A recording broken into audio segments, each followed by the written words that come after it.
Alright, welcome everybody. My name is David Kopschever. I'm a ranger at Katmai National Park Preserve. For the next hour and a half, I'm going to be live here talking to you about the bears we're seeing here at Brooks Falls. This setup of chat is called a play-by-play. If you're not familiar with this setup, basically just kind of ranger commentary about the action we're seeing. Hopefully I can share a little bit about some of the individual bears, some of their life histories, talk about what they've been through, what's going on with them now, and how they're behaving. This is all brought to you by Explore.org. Explore is a non-profit organization which exists to bring wild places and wild animals from around the world to your home for your viewing and enjoyment and inspiration.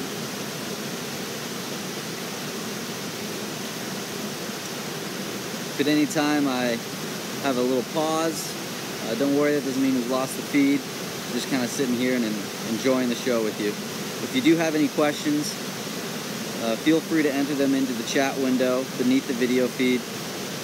I'll do my best to answer as many as I can, although there is quite a bit of multitasking to do between reading questions and manning the camera.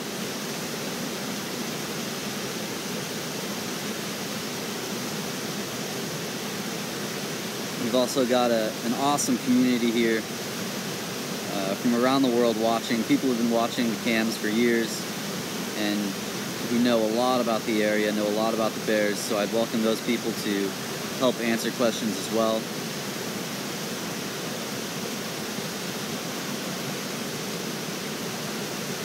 But it's turning out to be an absolutely beautiful day here in Brooks Camp. Brooks Camp is, like I said, part of Katmai National Park. We're located at the base of the Alaskan Peninsula. And the salmon we're seeing jumping the falls here have spent several years out in the Pacific Ocean, and they're now returning to their birthplace, which is just a couple miles upstream of the falls here, in some small tributary lakes that flow into Lake Brooks, which is where the Brooks River flows from. And fishing for those salmon are these wild brown bears. We have 3 in view right now. Closest to the camera is bear 273. She's about 10 years old, and for most of her life probably went a bit under the radar as far as observers, both here in the park, visitors and cam viewers. That all changed when she began raising her first litter, single cub, and this year she returned to the Brooks River alone. Female brown bears typically emancipate their cubs at about 2.5 years old, and they do that when they go into estrus. So when they're ready to mate again, and they're biologically ready to mate, ready to produce more offspring, they either drive their cub away, or a male brown bear will come and try to mate with the female, with the sow, the mother bear, and that will drive the cub away. Or it's possible also that a cub may just leave on its own. It's not an event that we witness very often. We do get this really amazing, intimate view of the brown bears here on the river while they fish, but there's so much more to their lives that we don't see that still kind of remains a mystery.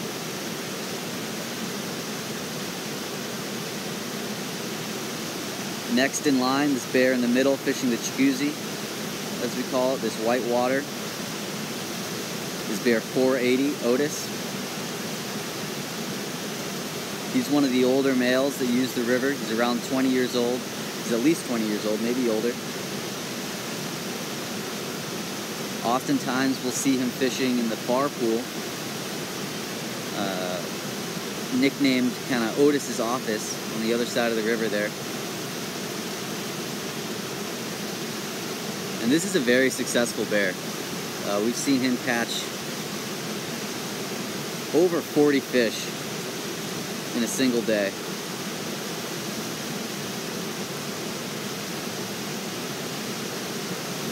He's shown up this summer with noticeably more wounds than maybe in previous years. He's also quite scarred up. He's got a large scar over his right eye. And that's pretty common for large male brown bears.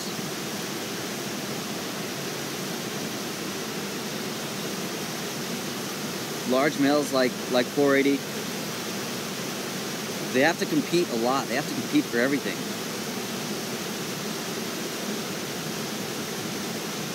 Right now, 480 has kind of the prime fishing spot, but if another large male comes along, he may be challenged. And he might choose to back down, or he might choose to try to keep that spot.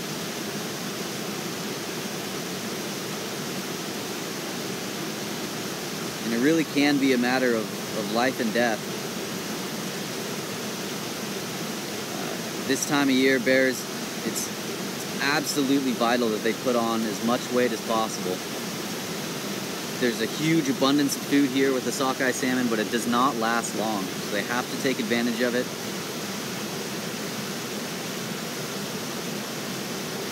As much as possible.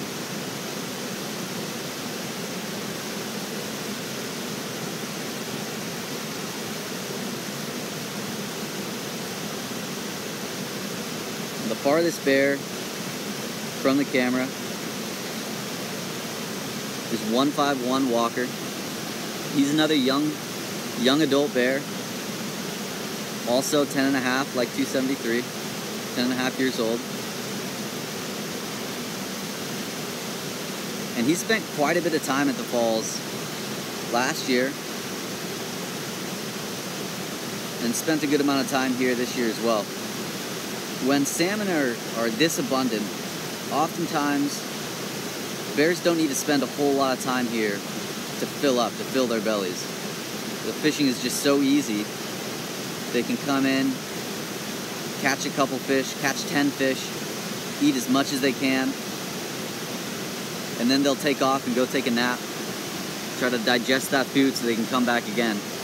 And because they don't have to spend as much time here to get full, the bears don't quite stack up in large numbers like we often see. So it's kind of counterintuitive. Sometimes less fish that we see jumping in peak season, more bears we'll see all at one time.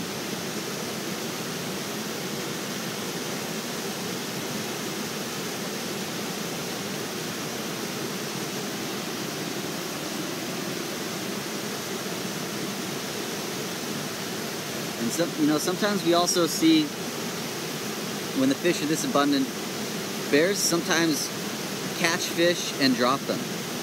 And, we can't know exactly why that is. There's been some theories that, maybe they're targeting female fish. Maybe they're after the fish roe, the eggs that are super high in fat. That's possible. It's also possible that they can't turn off that instinct to catch fish. I know when I go to a all-you-can-eat buffet, sometimes I load my plate up more than I can eat. And it's just there's this drive to take advantage that these bears have. They can't turn off that instinct to catch as many fish as possible, even if they're so full that they can't possibly eat anymore.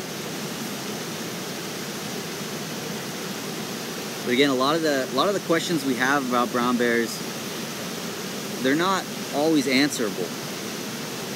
We can't know what's going on inside their head. It's definitely fun to try to figure it out, to try to take guesses. And it's so cool that we have the opportunity to do that.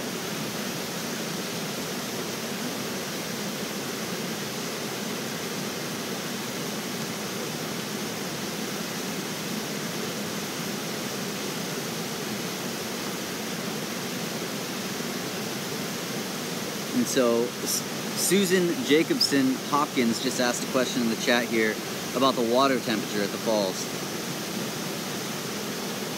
The water here is between 40 and 50 degrees, so it is cold. It's not ice cold. The Brooks River, the Lake Brooks is not glacially fed, so water there has a little bit of time to warm up, and then from there it flows into the Brooks River. So we do see bears hanging out in the water quite a bit. And for us, that would be extremely draining. That would really tax our energy to keep our bodies warm. Bears have a very thick layer of fat and that heavy fur coat. And so that keeps them warm, keeps them from burning too many calories. And of course, they're eating just an incredible amount of calories. Each sockeye salmon contains about 4,500 calories, about the equivalent to 9 cheeseburgers.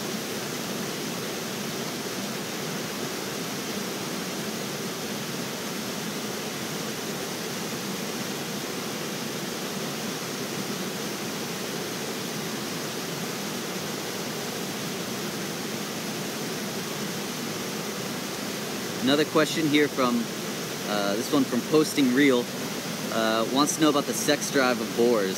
Do they ever get too old? 480 Otis has been seen kind of chasing around the ladies quite a bit this year. And there's no evidence, at least that I know of, to suggest that bears are ever too old to mate. It does seem that older female bears, do go through some kind of equivalent to menopause. Our oldest bear on the river, 410, hasn't had cubs in a number of years, and I know there's been some observations of bears at nearby McNeil Falls, very old sows that no longer give birth to cubs, though they do still mate, they are still courted.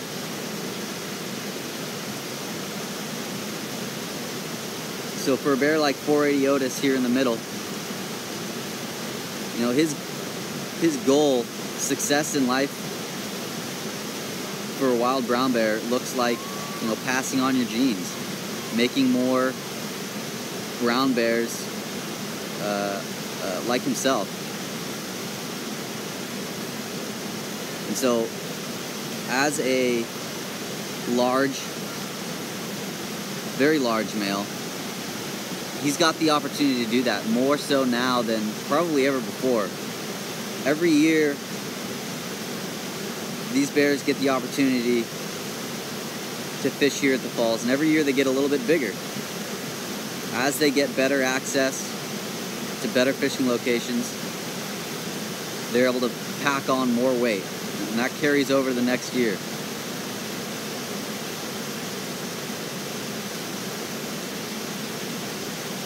So 480's taking advantage of that.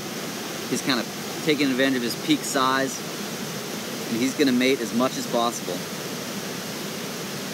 It's also probably worth noting that we haven't seen a whole lot of FaceTime from some of the really, really dominant male bears. They may have, you know, found another place to fish. They may have been here at times when folks weren't looking, or when the camera wasn't looking at them. Or they may be off chasing mates, chasing female bears and mating themselves. But their perceived absence could be a factor in 480's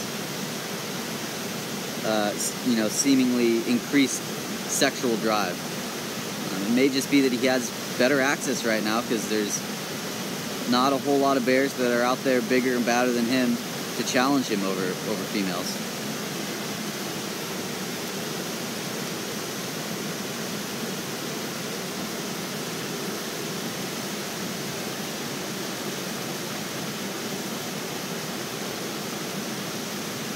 And another reason that some of these dominant males that we've kind of gotten used to seeing every season, another reason they might not be here, this is a huge salmon run this year.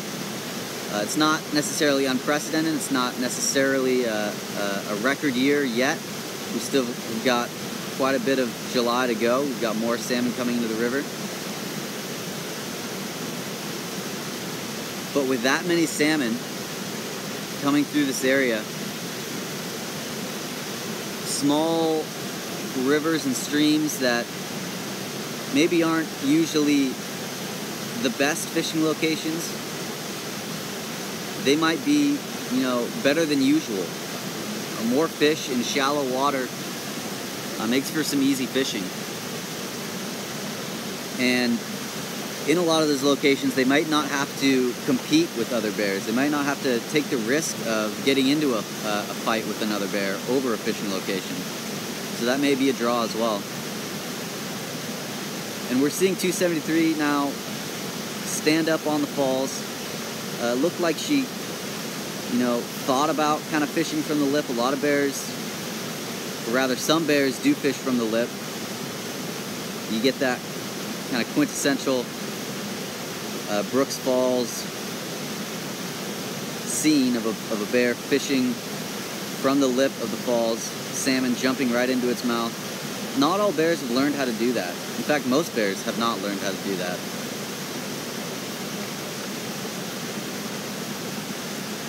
It's kind of one of many fishing techniques. And as a younger adult, 273 is still kind of figuring out what works best for her.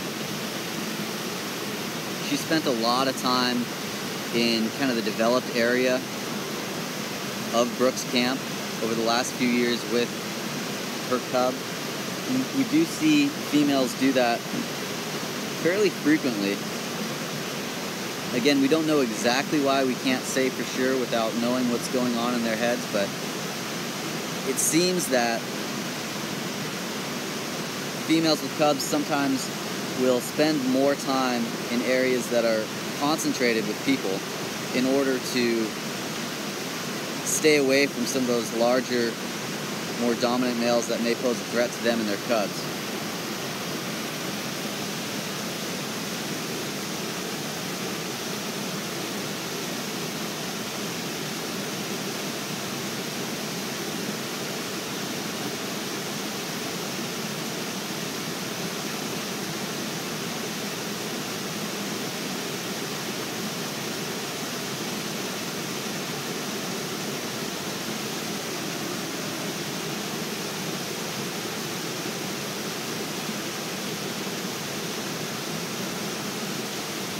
I've seen a lot of questions in the chat recently about wolves, and there's one here from Grandma Jay about what, if any, benefit wolves provide to bears and the estimated population of wolves in Katmai. We don't have a real good estimate on how many wolves are in Katmai.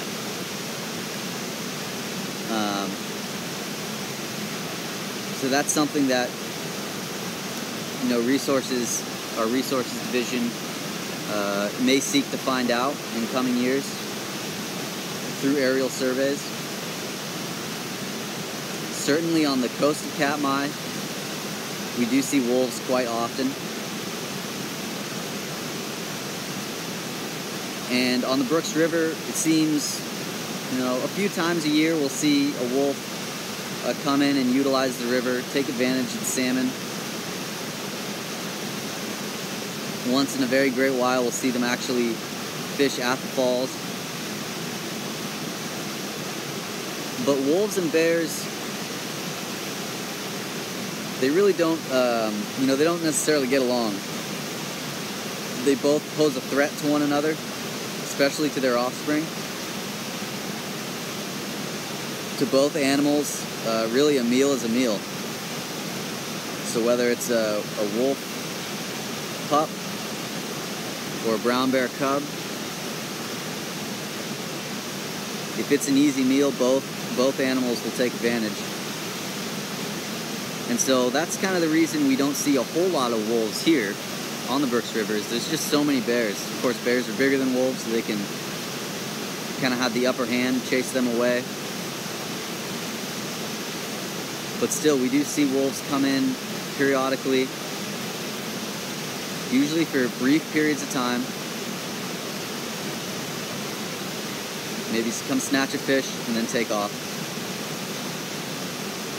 So keep your eyes out on the cams. Certainly, online viewers see a lot more wolves than people do in person, mainly just because it is usually such a quick showing.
So here we have 480 again, catching another fish.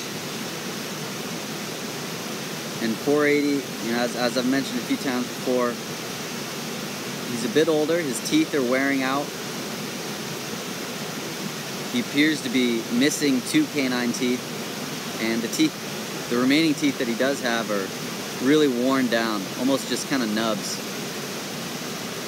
So that makes it a lot more difficult for him to high grade, as we call it, to peel that skin off, as we see him doing now. And just from watching him, it doesn't necessarily make it look hard, but if you see a younger bear with a better set of teeth do this, they're much more effective. So, old age, missing teeth, worn down teeth, those are some of the challenges that 480 has had to overcome. But he's done just that, and he's been very successful the last few years.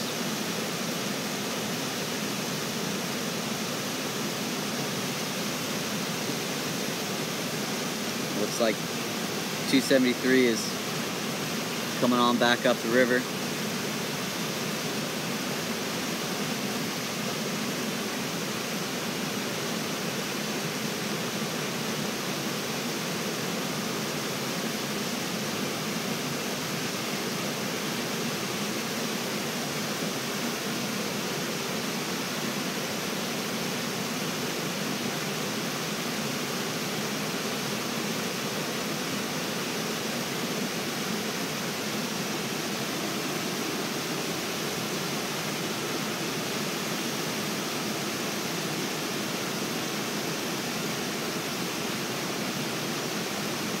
And I'm seeing a couple newer viewers in the chat here, just wanting to know a little bit about, where we're viewing from, kind of the setup here on the Brooks River.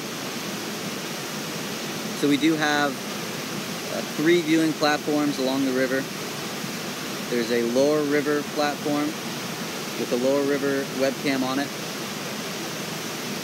That's a great place to see younger bears, particularly this year with a low water level.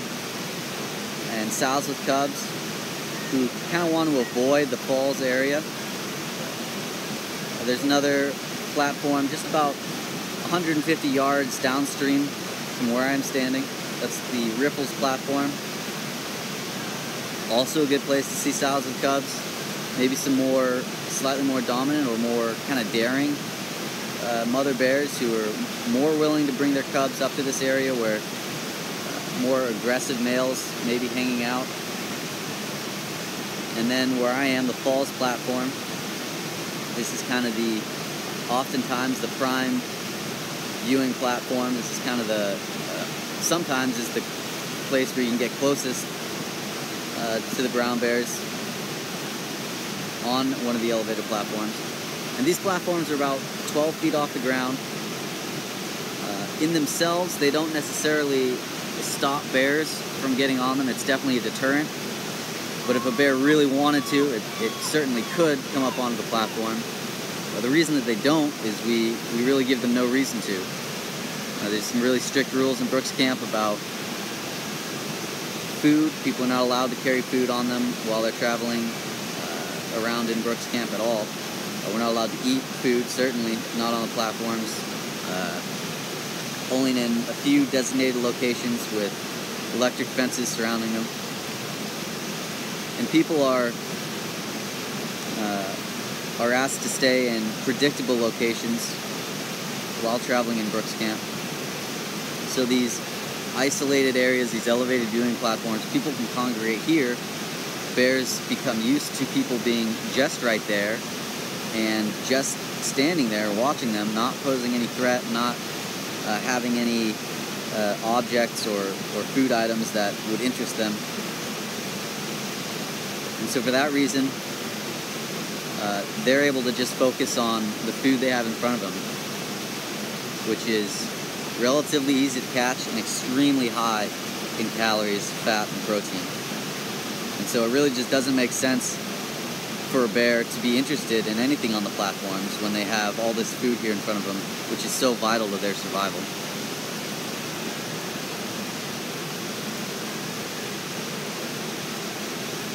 And if you want to learn more about the kind of layout of Brooks Camp, visit our website,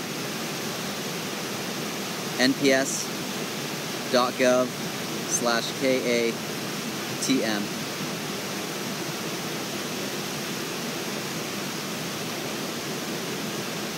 And there goes Otis, 480 Otis again with another fish. Very successful. He's fishing that highly productive area. The jacuzzi is what we call it. And that's really the only area that fish are consistently able to jump over the falls.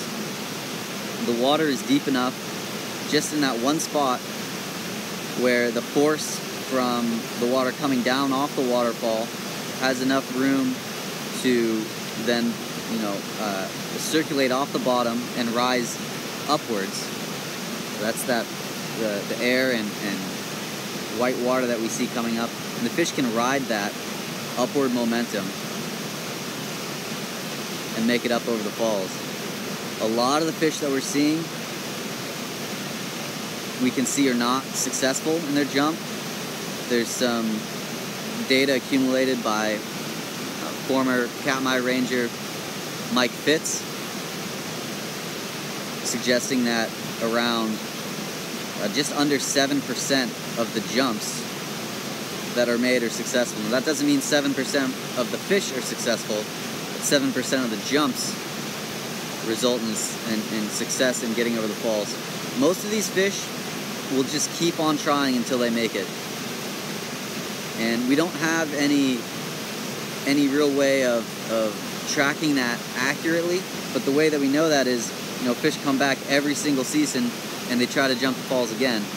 And sockeye salmon are extremely accurate in returning to their birthplace. They have around 90% accuracy.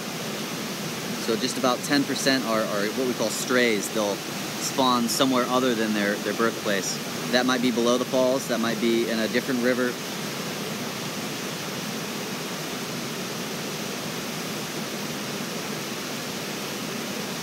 And so if we didn't have so many salmon coming back to try to jump the falls, then that would indicate that we would have a lot more salmon that didn't end up making it.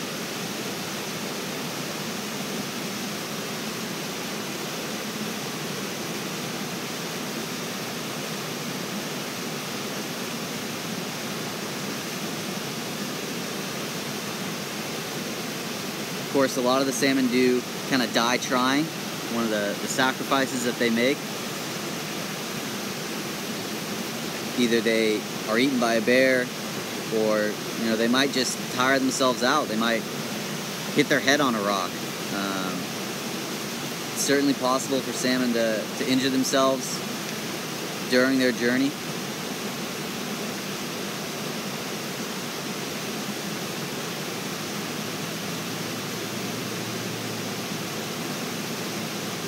But to carry on their genes,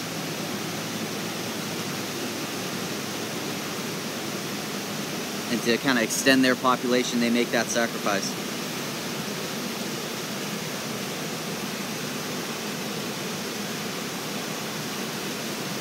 And it looks like we've got some chatters that are counting the number of salmon that 480 Otis is eating. Looks like Grandma J has 6 salmon counted for 480 so far in the play-by-play. I'd love to see people kind of take turns throughout the day, see how long we can track how many fish this bear eats, because it really is phenomenal. And there's another one. I don't know if I've ever seen a bear catch this many salmon, or as many salmon as 480 does. It looks like he either dropped that one on accident or decided he didn't want it for one reason or another. Maybe he's full, maybe he was looking for a female fish, maybe it just slipped out of his mouth. Each one of these sockeye salmon are about 5 pounds, 5 to 10 pounds. And they're basically pure muscle, so with quite a bit of force they can create by wriggling their bodies, and of course they're slippery, so very hard to hold on to for a human. Bears generally make it look pretty easy.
And so, like I mentioned a little bit earlier in the play-by-play here, the 480 we've been talking about quite a bit as one of the more popular bears here on the river. We most often see him fishing in that far pool where 273 is now. And that's not necessarily because it's his favorite spot to fish. It's not the most productive area. He has learned to be very productive in it. But the most productive area is where he is now. And until another bear comes along, until he feels threatened by either the presence of another large male or perceived presence or the possibility of another male in the area, he's going to fish the best spot that's available to him. There's a fairly rigid hierarchy among the bears at Brooks Falls. Although 480 is big, he's pretty bad. He's not the baddest. He's not the bear at the top of the hierarchy. He's not the most dominant. For a number of years, bear number 856, who we haven't seen a whole lot of this year, has kind of ranked at the top of that hierarchy.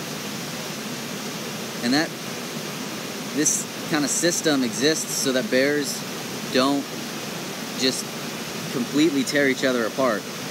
There's a lot of competition that goes on for these fishing locations, and without having, you know, some kind of established hierarchy, there'd be a lot more fights that occur and a lot more injuries. Bears wouldn't survive. So to reinforce that hierarchy, there's some signs that you can look out for when you see bears interacting. Jaw popping, growling, yawning, a bluff charge.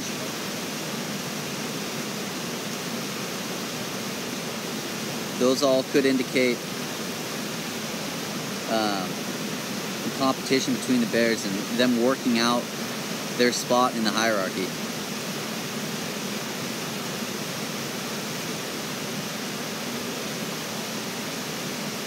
With the absence of 856, of 747, another really large, really dominant male, there are some other kind of up-and-coming male brown bears that, you know, they're probably, at least for the time being, they're ranking up there at the top now. 480 Otis is among them. Another really large bear that we see at the falls quite often is 32, nicknamed Chunk. He's in his young teens, so kind of just getting into the prime of his life. He gets absolutely huge in the fall.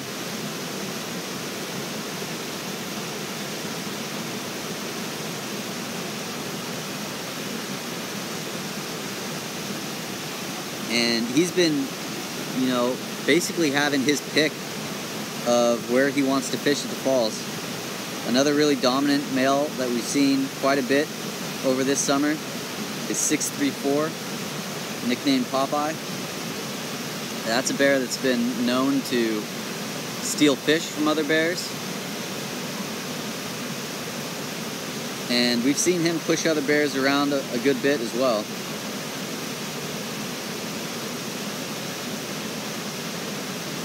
So even though that social hierarchy, it's fairly rigid, you know, it's pretty set in place, especially, you know, at the beginning of each season, it's kind of reinforced. It can definitely change.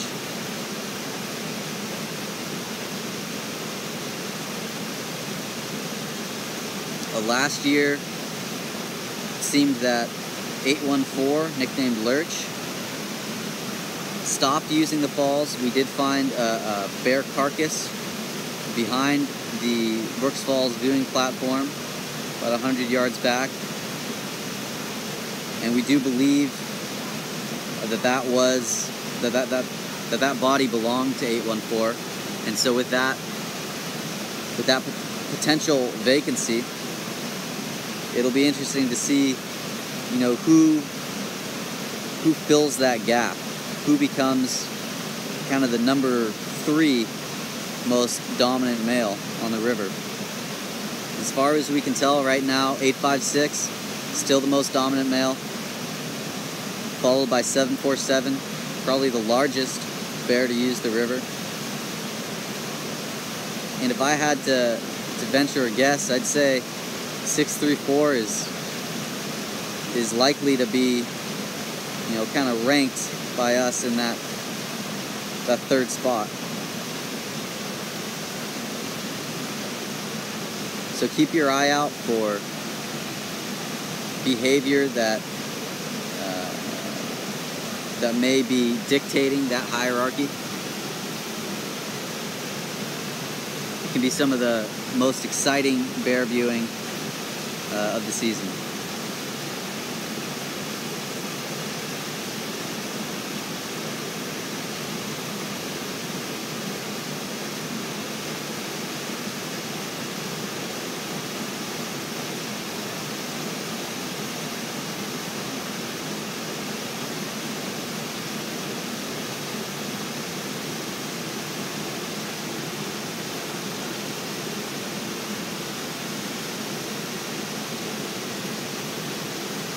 And so as we see Otis here devour another salmon, we can take a look around and see all the discarded salmon carcasses below us. Kind of a graveyard here of like half-eaten salmon.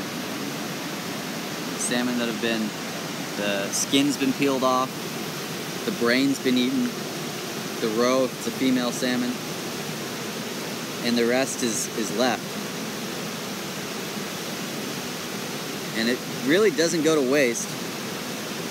There's a question here from Debbie Myers of, what are the scavenger animals in Katmai? There's a lot of gulls, glaucous wing gulls, mew gulls, other birds, kingfishers can scavenge salmon. One of the biggest scavengers, though, is other bears, younger, less dominant bears who aren't able to either get those prime fishing locations, or they just haven't quite honed their fishing skills.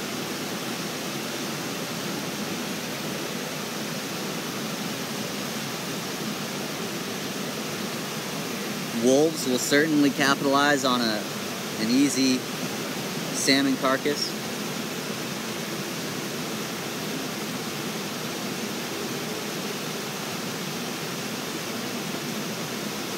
And we even see dominant males sometimes. If there's nutrition to be had and it's easy to get,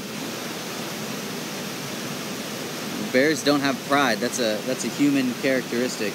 Bears are going to eat anything they can to help them survive.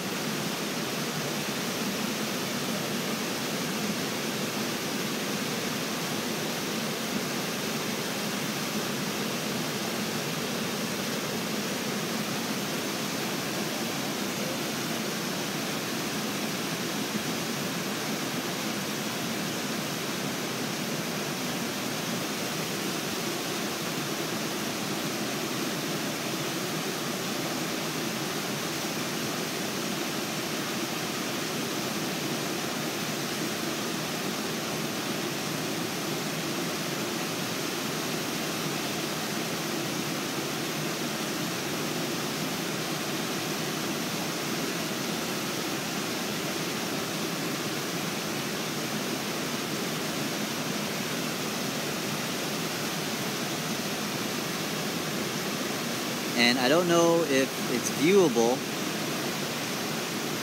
on the other end here, but on the far bank, just right of center of the screen, we've got two more bears, and there's a little bit of begging going on over there. That's another kind of technique bears use for getting salmon.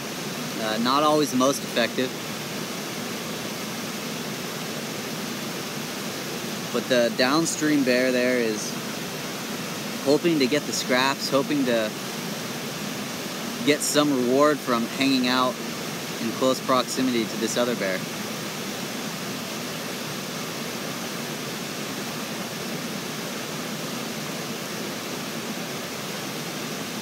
There is a risk there, the other bear could decide that's too close into my space bubble. But the reward of an easy meal is one that this bear, at least, is willing to take.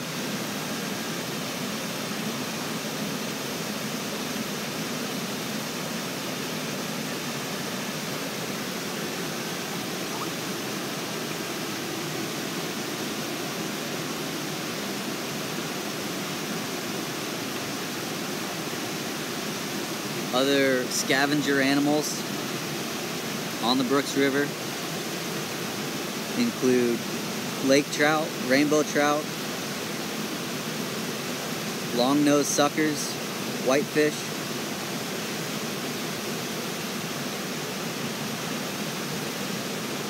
the Dolly Varden,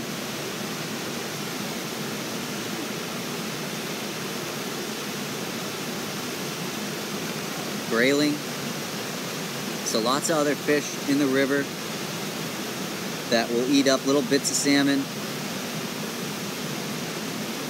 that come off these salmon carcasses that the bears are leaving behind.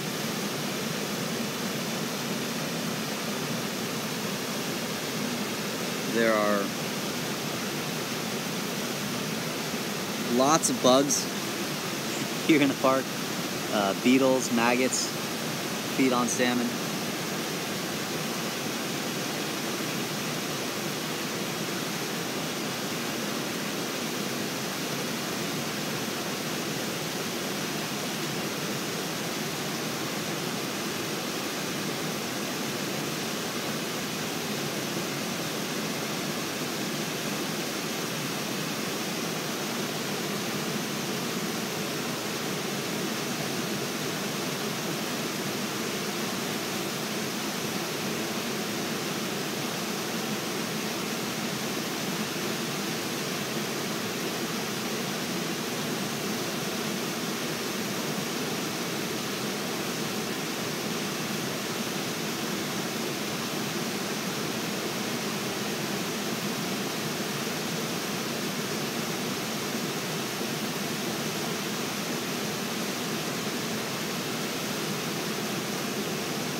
And Luluwina, hope I'm not butchering that handle, brought up a good point that bears will bring fish off the river and eat them in the forest, bringing a lot of nutrients into the soil.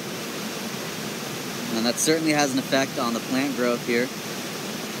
All those added nutrients help plants grow bigger, faster.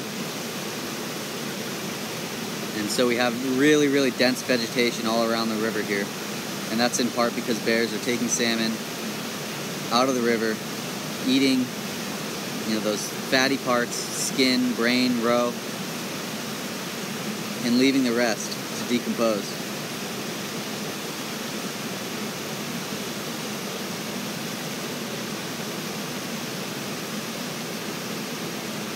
We do see a lot of bald eagles taking advantage of salmon carcasses on the river. A good place to look for bald eagles, a place that I see them land quite often, is this tree just dead center of the screen. That cone-shaped spruce tree.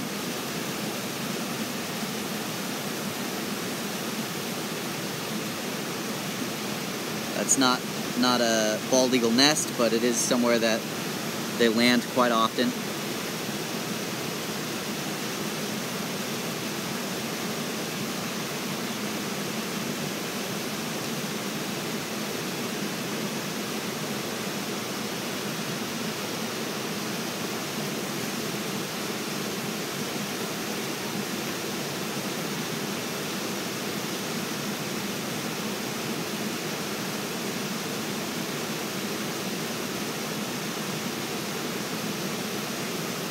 And so Amy has a question about other bears. And I'm glad she brought that up. The bears here in Brooks, great food source in the sockeye salmon, or another species of salmon, wherever they live. And because of that, it doesn't make them safe, but they do have less reason to be interested in humans and human activities. Now, they're so well fed, they have such good opportunities there, that it just makes a lot more sense for them to focus their time on fishing than it does on investigating human objects. It's not to say that they don't investigate them, they certainly do, but they are less likely to do that frequently.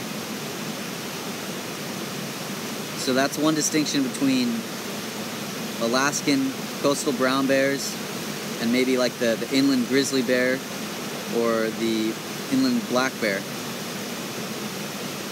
Now, all bear populations, regardless of species, all populations that you find in different locations are going to be different. The bears here in Brooks Camp, they've become very habituated, very used to seeing people in certain areas, and so they're really not, they don't react to seeing people like other bears would in other areas.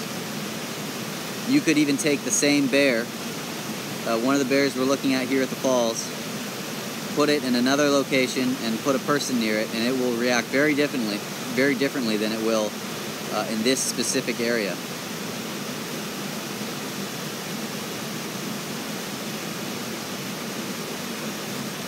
If you do encounter a bear, whether it's in Brooks Camp or somewhere else, generally the best thing to do is to talk in a calm voice, back away slowly, don't make direct eye contact. And certainly if you're in a group of people, you want to condense, get as close to each other as possible. If a bear shows interest in you, depending on the situation, you may want to make yourself look as big as possible. Wave your arms up in the air. Still back away slowly. You don't want to be aggressive towards a wild animal, especially a large one like a bear.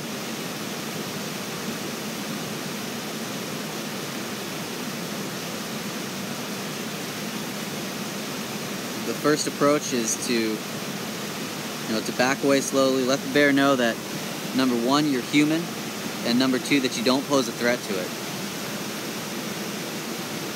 But before you encounter a brown bear, there are some steps you can take to avoid those dangerous close encounters.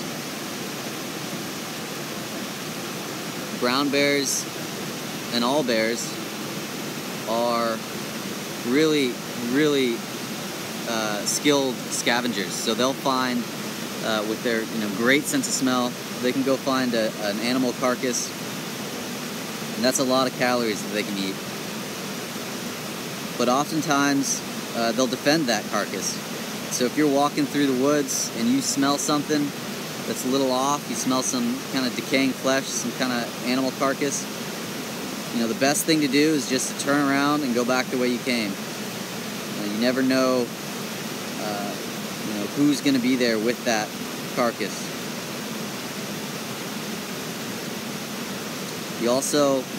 It's really important to make noise, especially in low visibility areas. If you're walking around in dense brush and you can't see, you don't have good lines of sight around you, you never know what's going to be around the corner. So if you're in bear country, you're walking through the brush, it's good to clap, talk, sing, make some kind of human noise so you don't surprise a wild animal.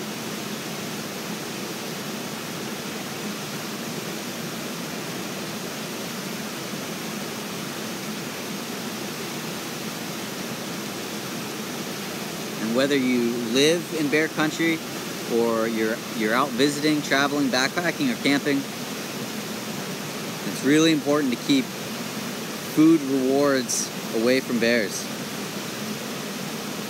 If your home is in bear country, keeping bird feeders inaccessible to bears during the summer months, keeping your garbage inaccessible to bears. If you're out camping or backpacking in bear country, bring a BRC, a bear-resistant container, to store your food in. Store that at least 100 yards away from your camp, so that any bear that comes to investigate won't come investigate you as well.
And so we do have some more bears that have shown up while I've been talking in the last 30 minutes or so.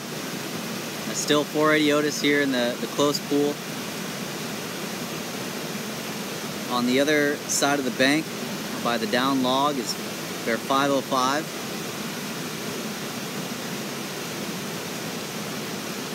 She's a bear that's relatively new to the Brooks River area. She's been using the river that we know of for just a couple years.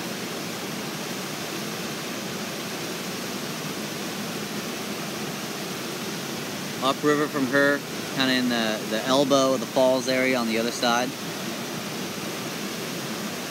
is bear 151, a young adult male. And there's some interesting interaction there with him and the bear on top of the falls, bear 273. Could be some courting behavior that we're seeing. The mating season for brown bears here is kind of from the end of May through July.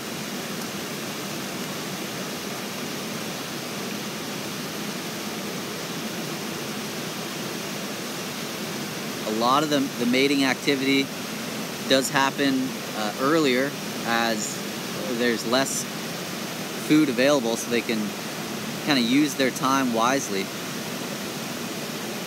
We start to see courting behavior and mating start to taper off as the salmon run kicks into gear.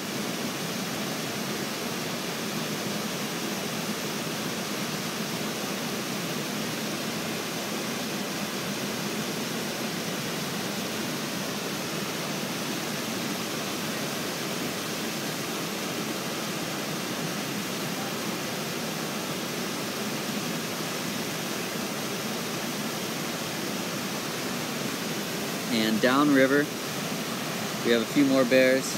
Out in the middle is 719, a young subadult bear, female.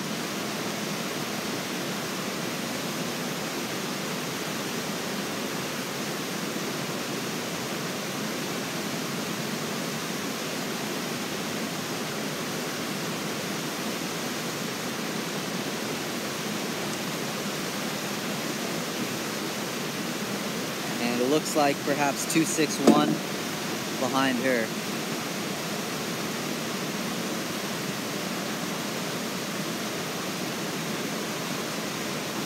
And there's another larger bear down even further. Can't quite tell who that is. We'll see if they come up river, come into better view.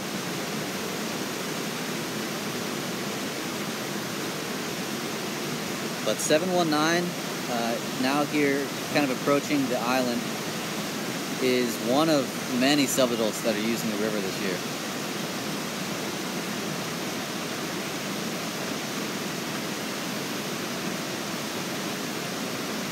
So we're seeing these young bears out on their own, a lot of them for the first time in their lives, kind of fending for themselves, figuring out how best to use the river,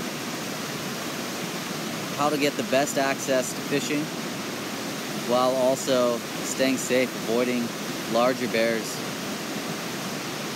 that could prey on them.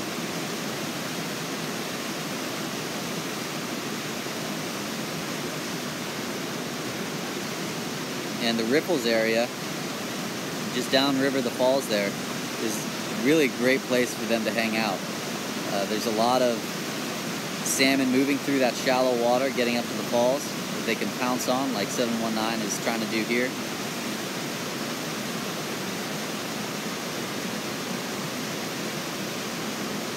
There's also a lot of discarded, half-eaten salmon that are going to wash down into that area that have been caught by larger bears, more dominant bears that are using the falls.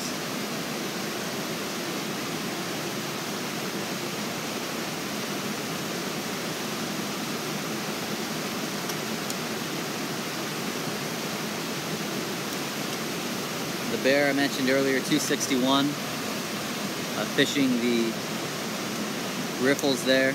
Not a super well-known bear. Oftentimes younger females that don't have cubs kind of go under the radar.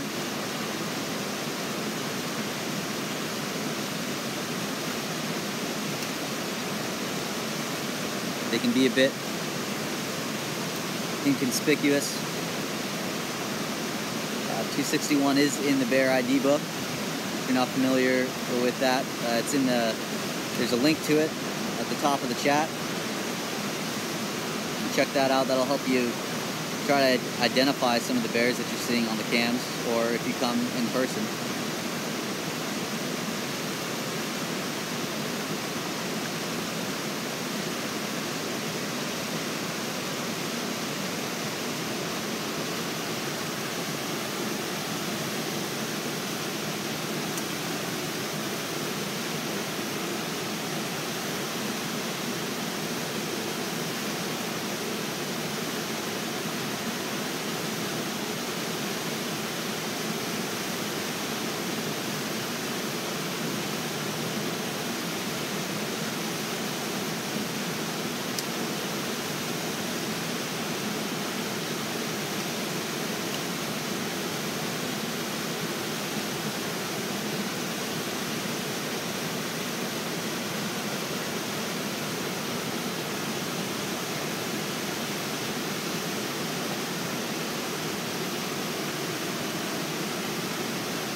So it looks like 719 here, downriver, approaching the falls area very cautiously.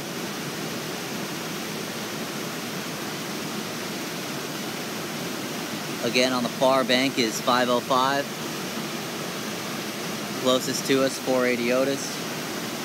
And up there kind of in the crook of the falls, the elbow of the falls there on the far side.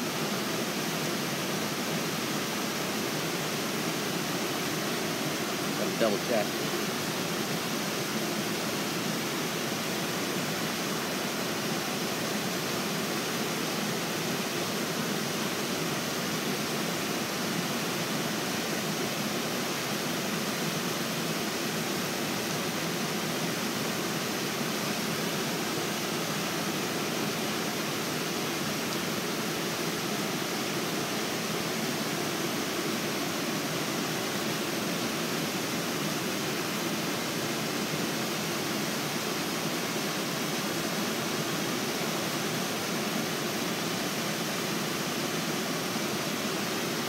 That bear up at the elbow of the falls, maybe a new bear that appeared.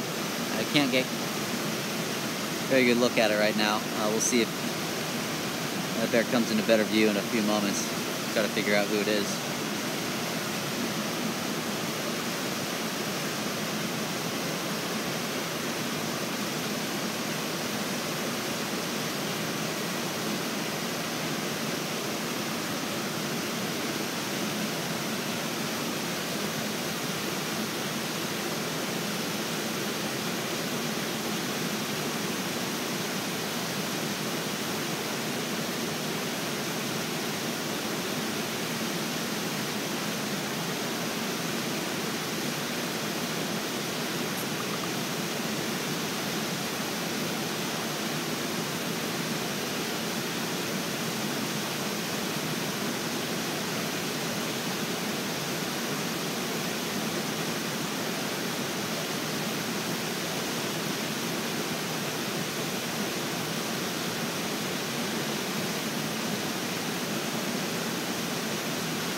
So I've been throwing out a lot of names and numbers for these bears. And if you haven't been watching for a number of years, you're probably wondering what all that's about. All the bears that we see here regularly on the river, we assign a number to. That's assigned by our bear monitor, our bear biologist, Ranger Leslie Scora. So she tracks the kind of behavior of the bears here, tracks and monitors the interaction that bears have with humans, so we can better understand how we affect the brown bears of Brooks Camp. And so to differentiate the different bears and their behaviors, each one's assigned a number. every year, every new season, each bear that's newly identified that number will start with the same digit. So last year, all newly identified bears started with number 7. So we had 719, there was 717, 720. So those were all newly identified bears. Most of the newly identified bears each year are subadults. Occasionally we do have adult bears that come onto the river who, we've never seen before, or maybe we just don't recognize from previous years, so they'll get a number. It's not an exact science, but we are able to be at least reasonably accurate in identifying each bear. So this year, all newly identified bears will start with the number 8. And the numbers that follow that are kind of just assigned at random and assigned so that numbers are not duplicated.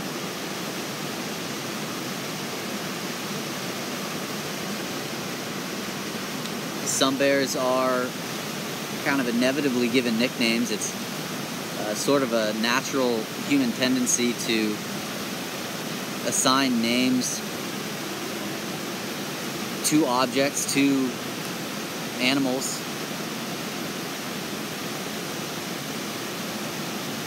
That doesn't make them any less wild. These are absolutely wild animals that need to be respected. They're not pets.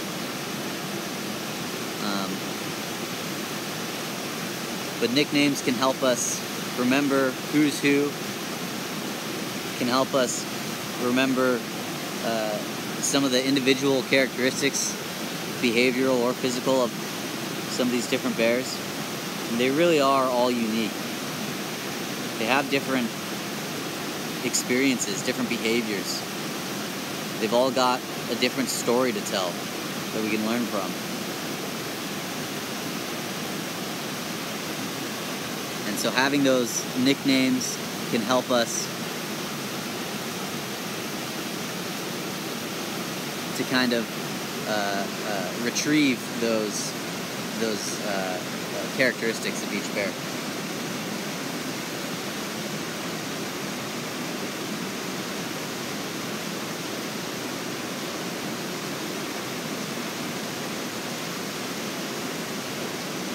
And so here again is bear 505.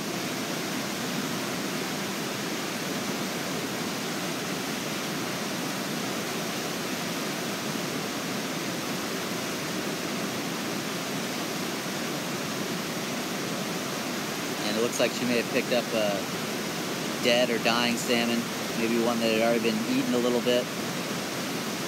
She's going to capitalize on that. Behind her, 719. Still fishing in the riffles area. A little bit wary of the other bears, didn't want to approach too close, put herself in danger. Very smart move by a subadult bear.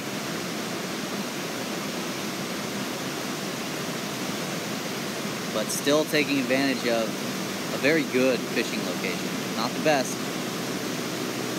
but a good balance of safety and good access.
And so like I said about the bear identifications, it's not an exact science. We do sometimes get them wrong.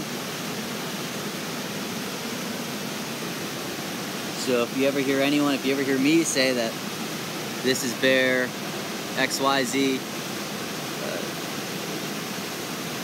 take it with a little grain of salt. You never know.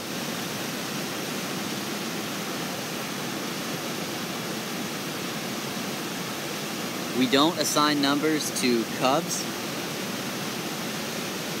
Only independent bears are numbered. There's a few reasons for that. Number one, cubs are really, really difficult to identify, to distinguish them between the litter. Also, if you have a cub that goes to den in the wintertime, 6-7 months later, they come out and they look totally different. It's going to be really hard to identify them and have some continuity in following years. The other reason, not quite as fun to talk about, but brown bears, particularly the cubs, have a pretty low survival rate. In Brooks Camp, on the Brooks River, about 33% of brown bear cubs survive to adulthood. So having a number and a corresponding nickname potentially kind of paves the way for some emotional attachments that we might not be so happy about in following years if the bear does not make it. And we've got another bear showing up on the river here. And this is bear 83, nicknamed Wayne Brother. This is a bear that we see many years show up with a lot of wounds. He's got a lot of scars on his forearms, on his face and neck. One of his kind of easily identifiable features on his rear end, he's got a big chunk of flesh missing. That was a wound from 2 years ago. It's kind of re-injured, reopened up last year, and it's healed over by now, but there's really, really large scar that remains.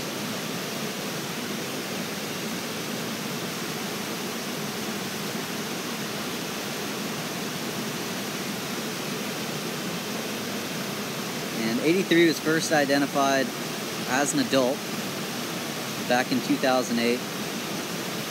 So he's one of the older bears on the river as well.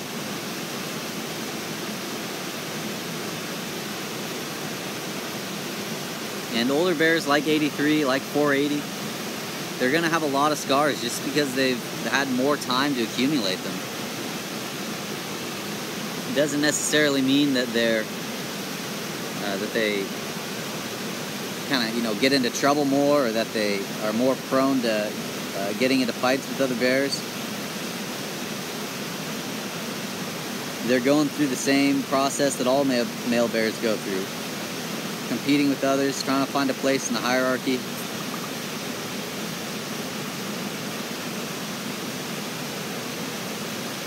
And over time, those wounds and scars accumulate if they're lucky enough to survive them.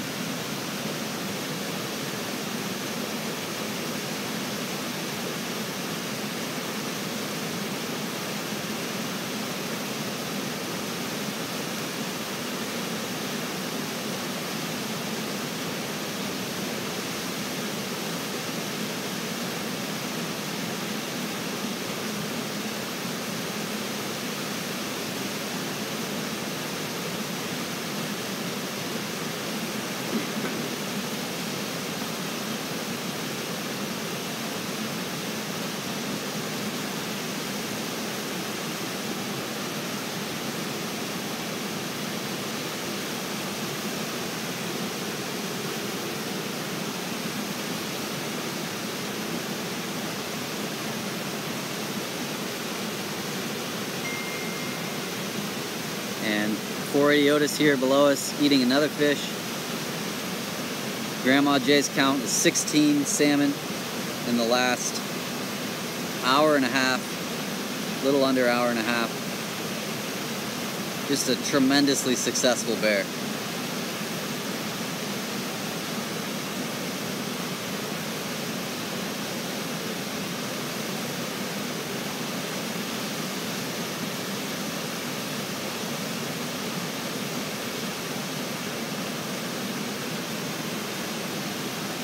The obstacles that 480 and really all male bears have had to overcome throughout their lives. It's just incredible. It's really inspiring.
And so hopefully you can see it, this bear on the far bank.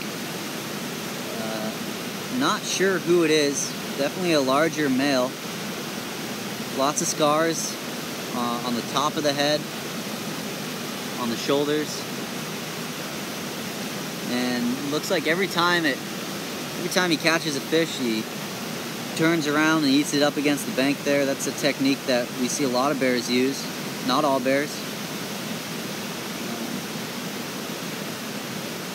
Kind of pinning that salmon against the bank so it doesn't get away.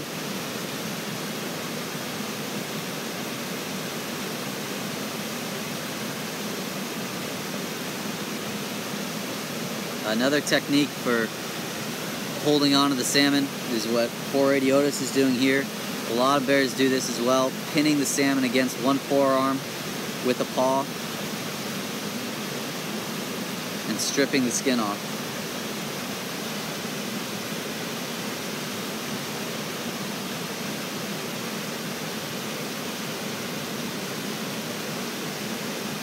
So lots of different techniques for catching salmon, lots of techniques for eating salmon.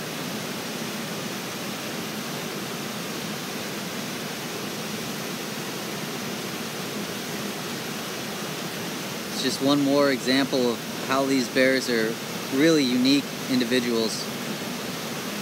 And, you know, just like every person has a story to tell, I think every bear has a story to tell. It's so unique that we get this intimate view of a wild animal.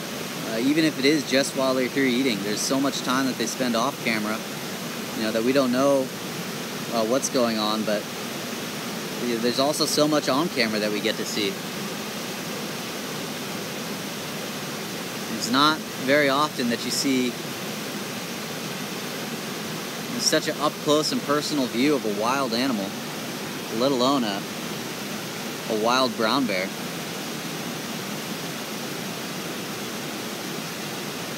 So I'm going to sign off for now. I hope you continue to enjoy watching these animals. If you want to, again, try to identify which bears you're seeing, check out the Bear ID book. It's at the link at the top of the chat. You can tune in this evening if you want some more ranger commentary. I'll be on at 7 p.m. Alaska time. Location is to be determined. We'll see what the bear action's like here at the falls. We'll see what it's like at the lower river, and we'll kind of follow the bears where they go. So enjoy the rest of your days. Enjoy the bear viewing, and I'll talk to you soon.